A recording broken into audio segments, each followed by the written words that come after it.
There's always going to be somebody who's better than you at guitar. Just get over that. That was one thing that took me forever to get over. I just wanted to be the best. Whatever I try, I want to be the best. But there are a lot of good, great technical players who don't have a lot of soul when they play.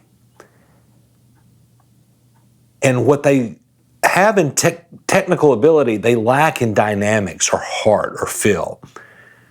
We're going to talk about dynamics, okay? Just some simple things that you can do. This will do two things. One, as a beginner, if you're tired, if all you can do, if you kind of feel like you're at a plateau and it's like, all I can do is play these two chords together and I've kind of gotten where I can strum them, in time or change quickly or whatever, but that's about all I can do and I'm getting bored with it. I don't know if guitar is for me. There are some easy things that you can do to make that more interesting. Make those two chords more interesting, okay?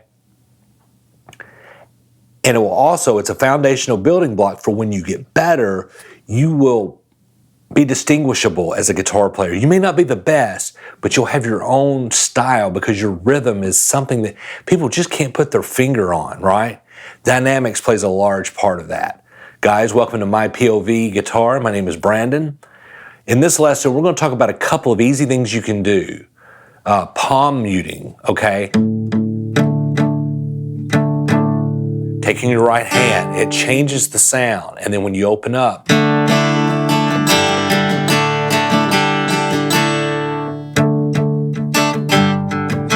we'll teach you how to do that, and that's really fun. Another thing is where you play around the sound hole. It's going to be bassier and fuller the closer you are. But if you want those high strings to ring out, play a little closer back here. Especially a lot of that REM stuff, that jangly.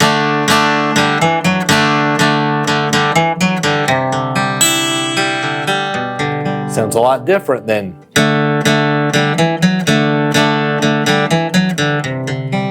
Anyway, we're going to get into those two things, and I'm going to show you from your point of view. Guys, I'm just going to show you a couple little things that you can do if you're at a plateau, if you're a beginner. This will help you. It develops your ear. It gives you something else to do that's not that difficult, but it changes things enough that it'll keep you playing, okay? To keep you wanting to learn more. It makes guitar playing fun. And later on, it will be one of these foundational building blocks of dynamics. You'll have this understanding of dynamics that's really hard to put your finger on, but when you can do that as a player, you will stand out no matter your level, okay? The first thing we're going to talk about is just where you play with your right hand in relation to the sound hole. The closer you are to the sound hole, the more you're going to get the full impact of what this guitar was made to do. Right. The Gibson J45 is what I'm playing here. It's a very rich sounding mid-range. It doesn't get too bassy. It doesn't get too tinny. It's perfect for the middle. It has enough low end, mid-range, and the highs really cut through. But if you back off that sound hole, because you want those higher notes to ring out, like that REM piece I did in the intro.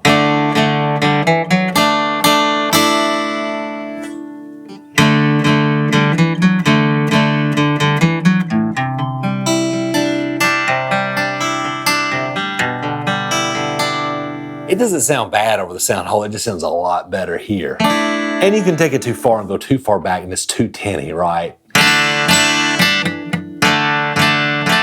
Sounds like you're playing with up here, almost. So you don't want to go too far back, but just use your discretion. There's no right or wrong thing. I would just say as a rule of thumb, for your high-end notes, back off that sound hole if you really want those to ring out. The other song that I opened with in the intro is a Lemonhead song that uses those pivot fingerings that I love so much, okay? D sus2 to that G, E minor, that A. The beauty of that song is that with those chords, that open E string at the bottom, the first string, really rings out.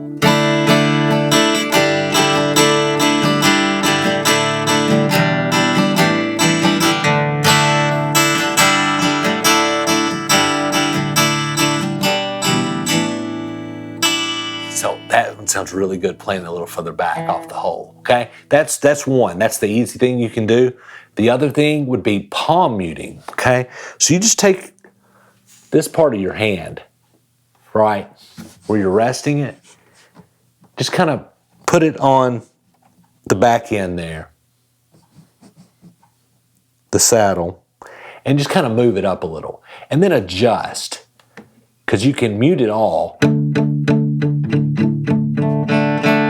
And then you just kind of lift off of it, and you can have some volume control. You see it the most with the blues, okay? That's palm muted, right?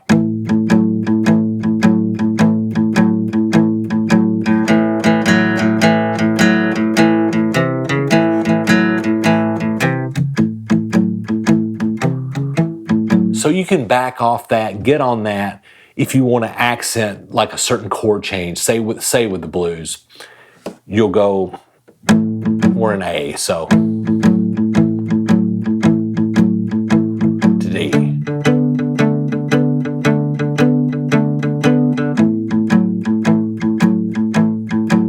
To E. D. A.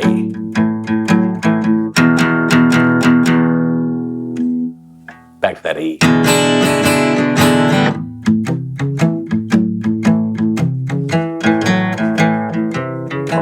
Or mix it up a bit, mute one, open up on the other. Let's say like when you go to that D, since it's going to that higher, you want that to open up. Well, mute the A.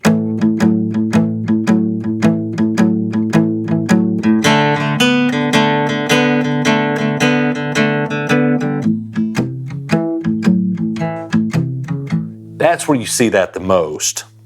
Okay, and the last example I'm going to give, there was a band that I found around 1994, 1995. They never made it big. They were so good. It was a bunch of kids, and they were called Crumb. And the album was called Romance is a Slow Dance, okay? And there was this one song on there called Carter. And it was just this little acoustic tune. It was really subdued, but he palm muted. It was just...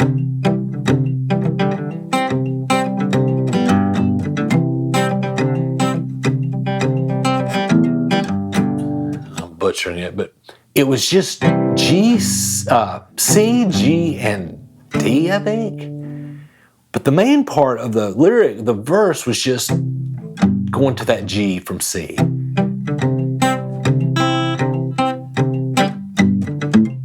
Really subdued. As the song goes along, about halfway through, he kind of opens it up a little. He starts singing a little bigger. By the end of the song, and it's still a subdued song, but by 2:26 in the song, a girl comes in with harmony and he kind of goes up an octave. It's the same chords, and he's...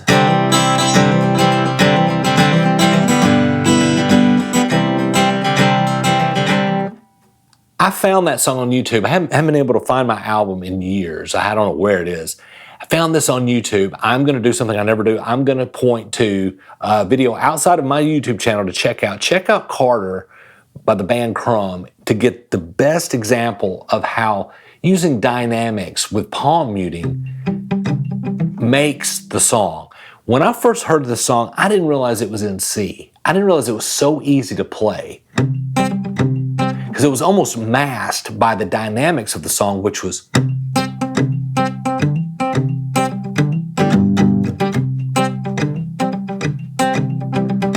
And then once it opens up, it's like, oh yeah, that, because it wouldn't sound as interesting if he was just going.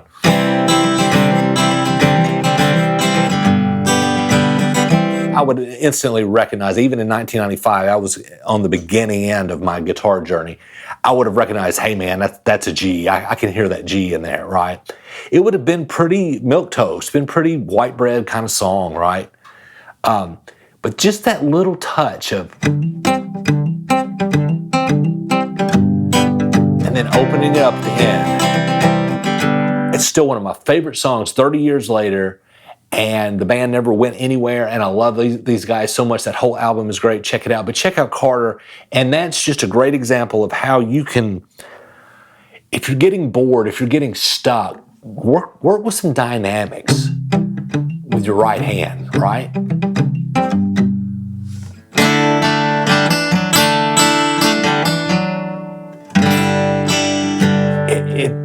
It changes everything.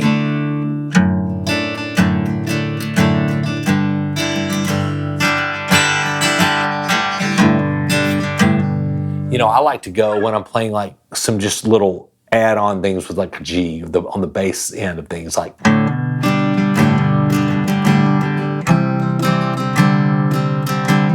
And a C, those little lift hammer-ons. You know, those are on your higher, your 5 and 4 strings. They're deeper sounding. So I kind of want to be on that sound hole for that, right? So it's kind of like.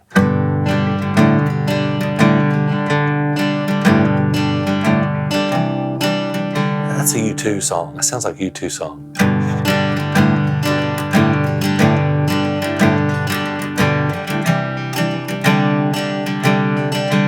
But later in that song, you know, you might want to open it up.